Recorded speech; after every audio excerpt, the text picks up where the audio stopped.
JEE mains के इस question में ए वेक्टर दिया गया है, बी वेक्टर दिया गया है, सी एक अननोन वेक्टर है बट उसके ऊपर हमें कुछ रिलेशंस दिए गए हैं, तीन रिलेशंस दिए गए हैं। तो हमें इस एक्सप्रेशन की वैल्यू फाइंड करनी है। और बोला गया है कि लैम्डा बिलोंग्स टू जेड, है ना, इंटीजर्स, होल नंबर्स, है ना। तो यहाँ पर जो लैम्डा है वो इंटीजर होगा और ये सब कंडीशंस दी गई है और हमें एक एक्सप्रेशन की वैल्यू को फाइंड करना है। देखिए इस क्वेश्चंस को जनरली हम इस वाले एक्सप्रेशन से सॉल्व करते हैं। ऐसे बहुत सारे क्वेश्चंस जनरली पूछे जाते हैं, तो यहां से हम इसको सॉल्व करने की कोशिश करेंगे। देखिए जो हमें दिया गया है ए प्लस बी प्लस सी, और इसके साथ हम क्रॉस प्रोडक्ट कर रहे हैं सी वेक्टर का। तो जब देखिए सी का जब हम क्रॉस प्रोडक्ट करेंगे तो कुछ ए प्लस बी क्रॉस सी, और जब सी का सी के साथ अगर हम क्रॉस प्रोडक्ट करेंगे सी क्रॉस सी, तो ये हो जाएगा जीरो, क्योंकि किसी भी वेक्टर का सेम वेक्टर से अगर हम क्रॉस प्रोडक्ट कर रहे हैं तो जीरो आएगा। अब देखिए यहां पर दो वेक्टर का क्रॉस प्रोडक्ट जीरो है, और दो वेक्टर का क्रॉस प्रोडक्ट अगर जीरो है, इसकी कंडीशंस होंगी, या तो सी इक्वल टू जीरो होगा, या फिर A plus B equal to zero होगा, या फिर ए प्लस बी जो वेक्टर है वो पैरेलल होगा सी वेक्टर। देखिए सी वेक्टर तो जीरो नहीं होगा, है ना। अगर जीरो होता तो ए डॉट सी -17 नहीं होता, तो ये वाली कंडीशन हट जाएगी। इसको भी अगर आप विजुलाइज करेंगे यहाँ पर ए और बी के साथ, तो ये वाली कंडीशन भी डिलीट हो जाएगी। अब हमारे पास बची ये वाली कंडीशन। अगर ए वेक्टर और बी वेक्टर दो वेक्टर हैं जो कि पैरेलल हैं, तो उसको लिखने का तरीका होता है A vector equal to lambda times B vector. तो देखिए यहां पर अगर ये वेक्टर पैरेलल हैं, तो इसको लिखने का जो तरीका होगा वो होगा C vector equal to lambda times या फिर के टाइम्स। अब मैं लैम्डा टाइम्स नहीं ले रहा हूं क्योंकि लैम्डा ऑलरेडी यहाँ पर यूज हो रखा है, तो के टाइम्स ए प्लस बी, ए वेक्टर प्लस बी वेक्टर। ए वेक्टर और बी वेक्टर हमें पता है ऑलरेडी, ए वेक्टर ये है, बी वेक्टर ये है, दोनों को ऐड करेंगे। तो ऐड जब करते हैं दो वेक्टर को, तो उनके आई कंपोनेंट, उनके जे कंपोनेंट और उनके के कंपोनेंट आपस में ऐड होते हैं। तो सी वेक्टर का जो वैल्यू यहाँ से आएगा, तो मैं डायरेक्टली लिख दे रहा हूँ सी वेक्टर इक्वल टू के टाइम्स, और ब्रैकेट के अंदर लिख लूंगा, अगर ऐड करेंगे तो लैम्डा प्लस 3 आई कैप। अगर जे कैप को देखेंगे आप यहाँ पे, तो ये और ये अपोजिट साइन के साथ तो जीरो हो जाएगा, और यहाँ पर बस के बचेगा प्लस के कैप, है ना। ये के अलग है, चाहे तो हम इसको कुछ और लिख सकते हैं, इसको हम म्यू बोल सकते हैं, है ना। इसको हम म्यू बोल सकते हैं ताकि हमें कोई कंफ्यूजन ना हो। तो इस तरीके से हमने सी वेक्टर को लिख लिया है। अब क्या हमने सही लिखा है इसको? कुछ तो मुझे कंफ्यूजन है यहाँ पर। A vector lambda, yes it's correct, बिल्कुल सही लिखा गया है। चलिए अब और क्या चीजें हमें गिवन है उसको हम देख लेते हैं, और उसके अकॉर्डिंग हम इस क्वेश्चन को और प्रोसीड करते हैं। ए डॉट सी का वैल्यू -17 दिया गया है, तो इसको हम यूज करते हैं, फिर इसको यूज करेंगे। तो A dot C equal to -17 को यूज करते हैं। ए वेक्टर को हम लिख लेते हैं यहाँ। ए वेक्टर ये गिवन है, लैम्डा आई प्लस जे माइनस के, और के हमने अभी भी निकाला, म्यू टाइम्स, म्यू टाइम्स आया था अभी, ये यहाँ पर ही लिखा है, लैम्डा प्लस 3 आई कैप प्लस के कैप। जब कभी भी डॉट प्रोडक्ट होता है तो कोरोस्पॉन्डिंग आई कैप, जे कैप और के कैप इनटू हो जाते हैं। तो यहां से हमें जो मिलेगा वो लैम्डा इंटू लैम्डा प्लस 3, है ना। म्यू तो हम कॉमन ही लेके रखेंगे यहाँ पर, और इसी तरीके से यहाँ से जे का, जे तो यहाँ पर है नहीं तो ये तो जीरो हो जाएगा, और के का के साथ करेंगे तो -1 आएगा, -1 इक्वल टू -17। इसी तरीके से जो दूसरी कंडीशंस दी गई है, B dot C equal to -20, B dot C equal to -20, इसको यूज करते हैं। बी वेक्टर को हम लिख लेते हैं यहाँ पे। बी वेक्टर जो दिया गया था 3i -j + 2k, और सी हमने अभी अभी निकाला था। अगेन मैं यहाँ पर म्यू को आगे लिख ले रहा हूँ, λ+3i + k इक्वल टू -20। अब देखिए आई कैप का आई कैप के साथ करूंगा तो म्यू तो हमने कॉमन ले ही रखा है, यहाँ से आ जाएगा 3 × λ+3। जे कैप है नहीं, 0 लिख देंगे, और के कैप का के कैप के साथ करेंगे तो इक्वल टू -20 आ जाएगा, है ना। अब चाहे तो हम इस म्यू को यहाँ से डायरेक्टली ही एलिमिनेट कर सकते हैं, डिवाइड करके भी कर सकते हैं। मैं क्या करता हूँ, इसको इक्वेशन 1 बोल देता हूँ, इसको 2 बोल देता हूँ। इक्वेशन 2 इज डिवाइडेड बाई, कुछ इस तरीके से डिवाइड होता है 1 से, है ना।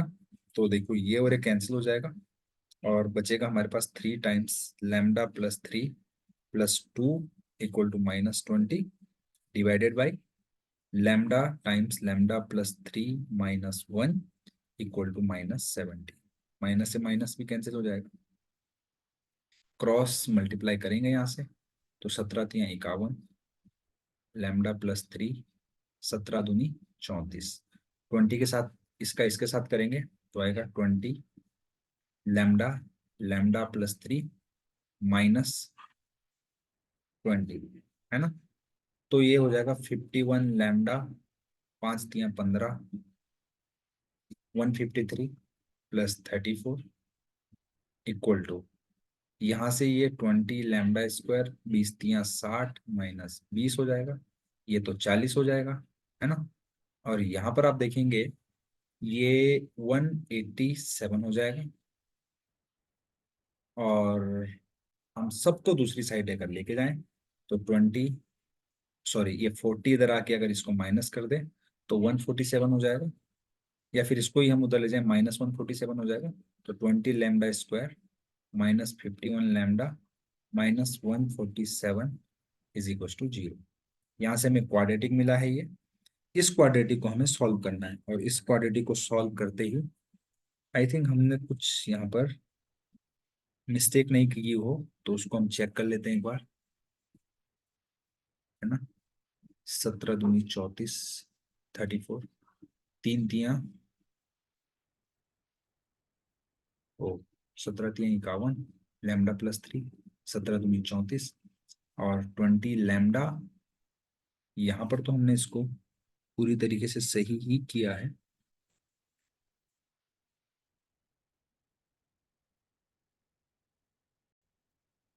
यहाँ पर हमने इसको मल्टीप्लाई करते समय एक छोटी सी मिस्टेक करी है, उसको हम सही कर लेते हैं।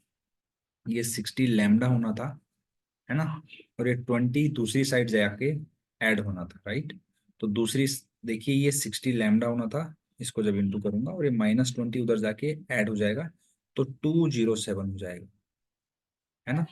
अब ये 60 लैम्डा है, ये 51 लैम्डा इधर आएगा, तो ये पूरी तरीके से कैंसिल हो जाएगा, है ना, मतलब गलत है ये। तो 20 λ² +9 लैम्डा, और ये 207 भी इस साइड आएगा, तो -207 इक्वल टू 0 हो जाएगा, है ना। अब हमने इसको सही तरीके से लिख लिया है। अगर मैं इसको सॉल्व करूंगा, है ना, क्वाड्रेटिक है, तो लैम्डा की वैल्यू यहाँ सर, यहाँ से जो आएगी, जब इसको मैं श्रीधराचार्य फॉर्मूला से सॉल्व करूंगा, तो 3, -69/20। ठीक है, लैम्डा की दो वैल्यू आ गई। अब हमारे दिमाग में क्वेश्चन आना चाहिए कि मैं कौन सी वाली लैम्डा की वैल्यू को एक्सेप्ट करूं, क्योंकि क्वेश्चन में बोला गया है lambda belongs to integer, Z, Z full integer. तो ये तो इंटीजर नहीं है, तो ये कैंसिल हो गया, लैम्डा की वैल्यू आ गई 3। लैम्डा की वैल्यू 3 आते ही हम इस वैल्यू को किसी भी एक इक्वेशन में रख सकते हैं। देखिए एक इक्वेशन हमारे पास ये है यहाँ पर, और दूसरी इक्वेशन ये है। किसी भी इक्वेशन में अगर हम पुट करेंगे तो हमें आंसर मिल जाएगा। तो हम किसी भी इक्वेशन में लैम्डा की वैल्यू को 3 को पुट करेंगे, तो 3 3 6 3 जा 18 और 2 20। तो यहाँ से म्यू इंटू 20 इक्वल टू -20 हो जाएगा, तो म्यू की वैल्यू यहाँ से 1 आएगी। म्यू की वैल्यू -1 है ना। म्यू की वैल्यू आ गई, लैम्डा की वैल्यू आ गई, और अब हम अपने यहां पर इस क्वेश्चन को सॉल्व कर सकते हैं, है ना। तो चलिए, म्यू की वैल्यू -1 को हम कहाँ पे रखेंगे, यहाँ पर, और लैम्डा की वैल्यू को 3 रखेंगे। तो 3 और 3 6 आई कैप, और ये माइनस है, तो सी वेक्टर जो आएगा -6 आई कैप माइनस के कैप आया। सी वेक्टर हमें मिल चुका है, और हमें वैल्यू निकालनी है इस एक्सप्रेशन की। तो यानी कि -6 आई कैप माइनस के कैप का हमने क्रॉस प्रोडक्ट निकालना है। लैम्डा, लैम्डा की वैल्यू 3 है, 3 आई कैप प्लस जे कैप प्लस के कैप के साथ, और उसका हमने मैग्नीट्यूड का निकालना है स्क्वायर। तो देखिए, अगर मैं इसको इसको वेक्टर बोलूं ए वेक्टर बोल देता हूँ, इसको बोल देता हूँ बी वेक्टर, है ना। हम उस तरीके से भी कर सकते हैं, और दूसरा तरीका भी अवेलेबल है। तो चलिए हम दूसरे ही तरीके से करेंगे। -6 -1 0। देखो सी वेक्टर्स, इसका और इसका क्रॉस प्रोडक्ट करना है, आई जे के। इसका आई ये है, जे 0 है, और के है -1, सी वेक्टर का, है ना। और जो दूसरा वेक्टर है 3 1 1, ये रहा 3 1 1। तो इसको 3 1 1 लिखिए, इनका कर दीजिए क्रॉस प्रोडक्ट। क्रॉस प्रोडक्ट करते ही आएगा आई कैप 0, ये हो जाएगा 1 प्लस जे -j, और दिस इंटू दिस -6 +3, तो माइनस, और प्लस के कैप, और यहाँ पे -6 और -0। तो यहाँ से जो हमें मिलेगा वो मिलेगा आई कैप -3 +3 जे कैप -6 के कैप, और इसके मैग्नीट्यूड का निकालना है स्क्वायर। तो यानी कि हमें कुल मिला के इसके मैग्नीट्यूड का स्क्वायर निकालना है। तो यहाँ से आ जाएगा 1 का स्क्वायर +3 का स्क्वायर +6 का स्क्वायर, है ना। तो 36 और 9 45 और 1 46, यानी कि आ जाएगा आंसर 46। आई होप आपको ये क्वेश्चन समझ में आया होगा। अगर आपको सॉल्यूशन अच्छा लगे तो प्लीज चैनल को लाइक शेयर और सब्सक्राइब करना बिल्कुल ना भूलें, ताकि हमें और भी वीडियो बनाने का मोटिवेशन मिलता रहे। Thank you very much.